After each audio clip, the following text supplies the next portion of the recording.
بسم اللہ الرحمن الرحیم۔ قرآن کریم کی ابتدا سورت فاتحہ سے ہوتی ہے۔ سورت فاتحہ بمنزل اجمال کے پہلی بڑی سورت بقرہ ہے، دوسری سورت آل عمران ہے اور تیسری سورت نساء ہے۔ دراصل ہم نے اللہ تعالیٰ سے مانگا تھا اہدنا الصراط المستقیم، اے اللہ سیدھے راستے پر ہم کو چلا۔ اب سیدھے راستے پر چلنے کے لیے ضروری ہے کہ رکاوٹیں تو دور ہوں، پتھر تو ہٹیں۔ تو ایک پتھر تھا، رکاوٹ تھی یہودیت کا، اس کو بیان کیا۔ دوسری پتھر تھا نصرانیت کا، اس کا بیان کیا۔ کبھی یوں ہوتا ہے کہ ظاہری رکاوٹ نہیں ہوتی، باطنی طور پر رکاوٹ آ جاتی ہے، اور وہ رکاوٹ ہوتی ہے آدمی کا میلان ہے فطری طور پر عورت کی طرف۔ تو قرآن کریم نے عورتوں کا بیان کر دیا۔ اکبر مرحوم فرمایا کرتے تھے، اکبر الہ آبادی، اکبر دبے نہ تھے ہم برٹش کے فوج سے، پر رام ہو گئے ہم بیگم کی نوچ سے۔ بہرحال سورۃ النساء نازل ہوئی، اور عورتوں پر اس زمانے میں بڑا ظلم ہوتا تھا۔ قرآن کریم نے مظلوم طبقات کی داد رسی کی۔ مظلوم طبقے تین تھے، نمبر 1 عورت، نمبر 2 یتیم، نمبر 3 غلام۔ ان کے حقوق کا تحفظ کیا۔ حقوق کے تحفظ کا مطلب یہ نہیں ہے جس طریقے سے آج کل یورپ کہتا ہے کہ شانہ بشانہ، نہیں، ان کے جائز حقوق ان کو دلائے، ان کے فطری حقوق ان کو دلائے۔ اس بات کو اچھی طرح سمجھنا چاہیے۔ اور بیان سے پہلے قرآن کریم نے کہا، یا ایھا الناس اتقوا، اے لوگو اللہ سے ڈرو، اپنے رب سے ڈرو، اور یاد رکھو تم سب بنی آدم ہو، ایک مرد ایک عورت کی اولاد سے ہو۔ پھر کیوں ظلم کرتے ہو تم عورتوں پر؟ کیوں ان کو حق نہیں دیتے؟ یتامہ کے بارے میں شریعت میں قرآن نے بڑے واضح انداز میں کہا، وآتوا الیتامى اموالهم، یتیموں کو ان کا مال دو، ان کے مال پر قبضہ مت کرو۔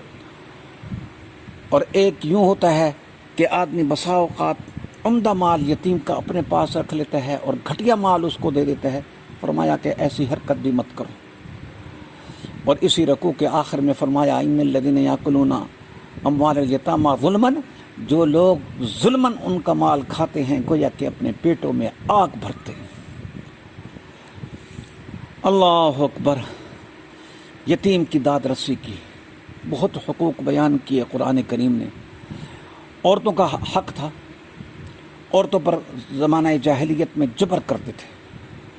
خامد فوت ہو گیا تو اس کے مال پر اس کا دیور قبضہ کر لیتا تھا، اس کو شادی سے روکتے تھے، اس کی مرضی کے خلاف اس کی شادی کر لیتے تھے۔ مہر کا تصور نہیں تھا۔ قرآن نے ایک ایک چیز کو الگ الگ بیان کیا۔ سب سے پہلی بات قرآن کریم نے کہی کہ دیکھو، تمہارے اندر ایک جذبہ ہونا چاہیے کہ ہم نے اپنا گھر آباد کرنا ہے۔ آج کل شادی کارڈوں میں لکھا ہوتا ہے نا، شادی خانہ آبادی، گھر کو آباد کرنا ہے۔ تو فرمایا کہ فنکحوا ما طاب لکم، نکاح کرو تم وہ جو اچھی لگیں تمہیں ہوں۔ کیا مطلب؟ کہ جو تمہیں اچھی لگے، جس سے تمہیں مناسبت ہو، ایسی عورتوں سے تم نکاح کرو۔ اور نکاح شریعت نے صرف یہی نہیں کہ جائز قرار دیا، بلکہ اس کو عبادت قرار دیا۔ اسی واسطے میں کہا کرتا ہوں کہ 2 بول ایسے ہیں کہ ان کا اثر دائمی ہے، ایک کلمے کے بول کا اثر دائمی ہے، اور ایک نکاح کے بول کا اثر دائمی ہے۔ یہاں پر بھی وہی بیوی، اور جنت میں بھی انشاءاللہ وہی بیوی ہوگی۔ لیکن شادی وہاں نہ کرو کہ جو تمہیں اچھی نہیں لگتی، نہیں، فنکحوا ما طاب لکم من النساء۔ ایسے لطیفے کے طور پر میں کہا کرتا ہوں کہ 2 چیزیں دل کی ہیں، دلیل کی نہیں، ایک بیوی ایک پیر۔ اصلاحی تعلق اس سے رکھو کہ جو تمہیں اچھا لگتا ہے، مناسبت ہو اس سے۔ نکاح بھی وہیں کرو جہاں پر تمہیں مناسبت ہو، خواہ مخواہ ایسے نہیں۔ اور یہاں پر ایک بات اور بھی یاد رکھنا کہ اسلام کا امتیاز دوسرے مذاہب سے عقائد کے اندر ہوتا ہے توحید سے۔ اسلام کے علاوہ کسی مذہب میں توحید نہیں ہے۔ اصل نصرانیت اور اصل یہودیت میں توحید تھی، لیکن موجودہ نصرانیت اور یہود میں تو توحید نہیں ہے. اسلام کا امتیاز ہے توحید کا، اور معاشرت میں اسلام کا امتیاز ہوتا ہے عفت اور پاک دامنی میں. عفت اور پاک دامنی اسلام کے علاوہ کسی بھی مذہب میں نہیں. جہاں عفت ہے وہاں ہمدردی ہے، جہاں عفت اور پاک دامنی ہے وہاں پر ایک دوسرے کے ساتھ خیر خواہی ہے، وہاں پر پیار ہے، وہاں پر انس ہے. اور جہاں عفت نہیں ہے وہاں پر یہ چیزیں نہیں ہیں. اور عفت پیدا ہوتی ہے کس سے؟ نکاح سے. کہا کہ اگر تم جسمانی طاقت رکھتے ہو، مالی طاقت رکھتے ہو، تمہیں اپنی ذات پر کنٹرول ہے، تو کہا 2-2 3-3 4-4 کرو، حلال طریقے سے رکھو اپنے پاس، لیکن ناجائز طریقے سے نہیں. پھر کہا کہ جن سے تم شادی کرو وَآتُوا النِّسَاءَ صَدُقَاتِهِنَّ نِحْلَةً، ان کو مہر بھی دو اور دل کی خوشی کے ساتھ دو. آج کل ایک عجیب بات ہے، کئی جگہ نکاح پڑھانے جاتے ہیں، ہم کہتے ہیں بھائی کتنا مہر ہے؟ کہتے ہیں مولوی صاحب جتنا جی آپ کا چاہے. کیوں بھائی؟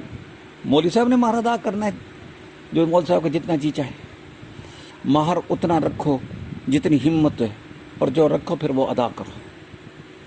اگر کسی آدمی نے مہر رکھا اور ادا نہیں کیا تو قیامت کے دن بیوی معاف نہیں کرے گی، اللہ سے کہے گی یا اللہ اس نے میرا مہر ادا نہیں کیا. وہاں پر پھر نیکیاں دینی پڑیں گی. اس لیے مہر حکم شرعی ہے، رواجی چیز نہیں ہے. دیو بھی صحیح اور دل کی خوشی کے ساتھ دو. عورتیں ایسی چیز نہیں ہے کہ ان کے ساتھ ذلت کا معاملہ کیا جائے.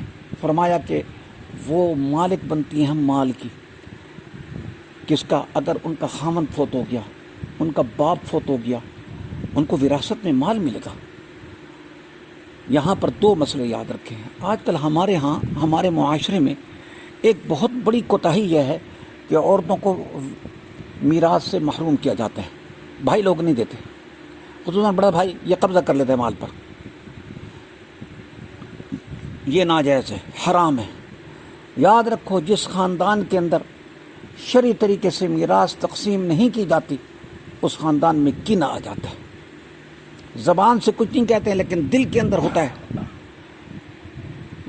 کہ اس نے گڑبڑ کی ہے.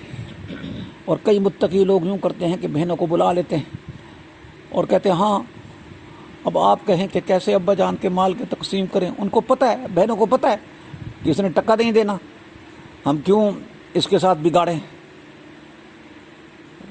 یہ سب فراڈ ہے. اگر آپ کے اندر سچائی ہے آپ پیسہ لے کے بہن کے گھر دیں. ہم دیکھیں گے کہ کون سی بہن جو ہے نا دوسرے دن صبح وہ پیسہ بھائی کے گھر واپس کر جاتی ہے. یہ حق ہے بہن کا. قرآن کریم نے میراث کے حصے بیان کیے. فرمایا للذکر مثل حظ الانثیین، مرد کو جتنا ملے گا عورت کو آدھا، اور عورت سے دگنا مرد کو ملے گا.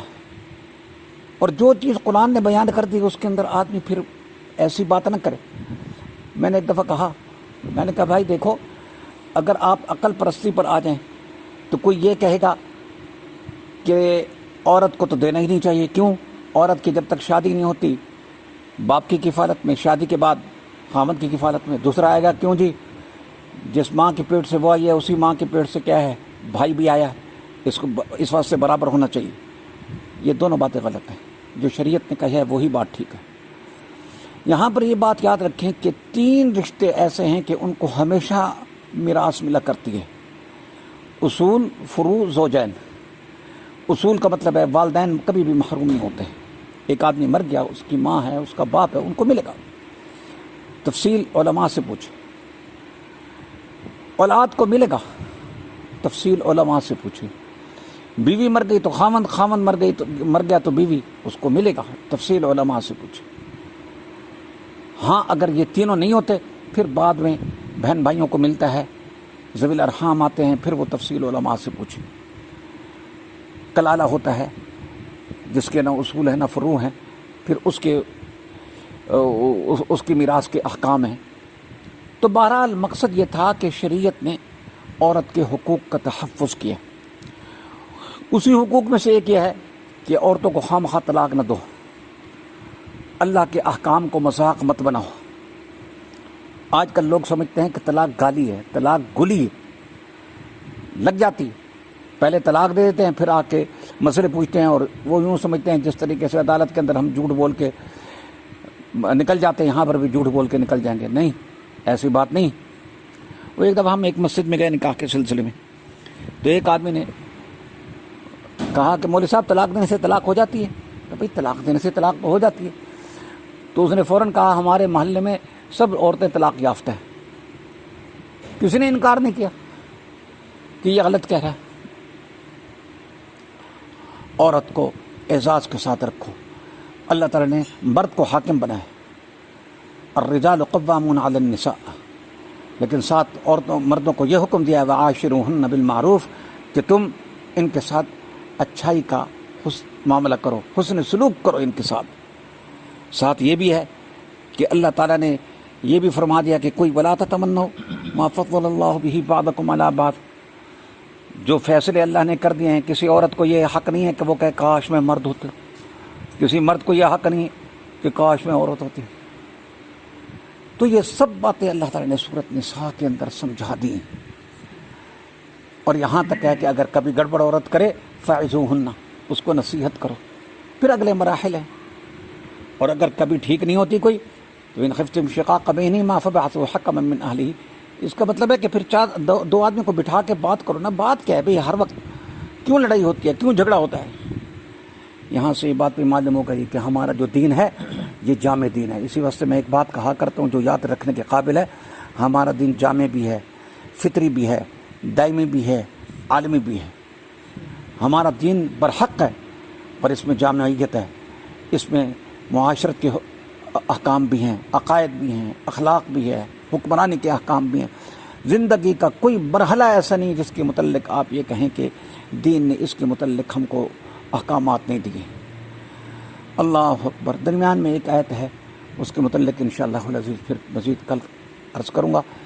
خلاصہ بات کا یہ ہے کہ عورت کے حق پہچاننا چاہیے اور عورت کا حق ادا کرنا چاہیے. لیکن عورتوں کو بھی چاہیے کہ وہ یہ یاد رکھیں کہ مرد ہمارے حاکم ہیں. وہ ایک دفعہ میں نے یہی بات بیان کی کہ مرد ہمارے حاکم ہے، تو بعد میں ہمارے ساتھی نے آ کے ہمیں کہا کہ جی میں نے گھر جا کے آپ کا یہ قول ذکر کیا تو میری بیوی جو ہے نا مجھے آنکھیں پھاڑ کے یوں دیکھ رہی تھی. عورتیں یہ سمجھتی ہیں کہ جی حاکم کہاں سے، یہ تو ہم برابر سرابر ہیں. یہ بھی غلط ہے. عورتوں کو چاہیے کہ خامد کا ادب کیا کریں. آج کل یہ کوئی نئی ہوا ایسی حیرت انگیز چلی ہے. پہلے جو ہوتا تھا عورتیں خامد کو نام سے نہیں پکارتی تھی. جب تک بچہ پیدا نہیں ہوتا تو وہ اشارے سے بات کرتی تھیں. بچہ پیدا ہو جاتا تو فلاں کے ابو، مثلا عبد الرحمن ہے، عبداللہ کا ابو. اب عورتیں مسلسل نام لیتی ہیں. عورت زور سے کہتے ہیں حیدر، وہ بھی کہتا ہے شبنم ادھر آ جاؤ. جس کا نتیجہ یہ ہوتا ہے کہ اولاد کے دل میں کوئی احترام اکرام باقی نہیں رہتا. کبھی بھی اولاد کے سامنے اپنی بیوی کو نہیں ڈانٹنا چاہیے. اس کا اثر یہ ہوتا ہے، نتیجہ یہ ہوتا ہے کہ اولاد کے دل سے اکرام نکل جاتا ہے. ایک دفعہ میں جا رہا تھا راستے میں، میں نے دیکھا گلی میں ایک بچہ بیٹھا ہوا تھا، اس کی ماں اس کو اٹھا رہی تھی. ماں کہہ رہی تھی گھر چل، تو ماں کو جواب دے رہا تھا تیری طلاق گھنن دینی اتھائی ودی ہے. میں سمجھ گیا کہ گھروں میں ان کے گھر میں طلاقوں کی باتیں ہوتی ہیں.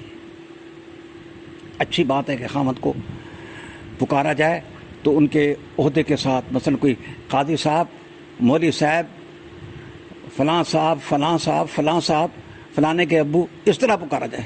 یہ نام والی بات ٹھیک نہیں ہے. آج کل عجیب و غریب دور ہے. بہن بھائی ہیں وہ بھی آپس میں ایک دوسرے کو سارے نام پکارتے ہیں، کوئی اکرام نہیں. جب خامد بیوی میں نہیں ہے تو نیچے بھی نہیں. بہرحال اپنی گھریلو زندگی کو خوشگوار اگر بنانا ہے تو قرآنی تعلیمات پر عمل کرنا ہوگا. اللہ تعالیٰ سے دعا ہے اللہ تعالیٰ ان باتوں پر عمل کی توفیق عطا فرمائے. وآخر دعوانا الحمدللہ.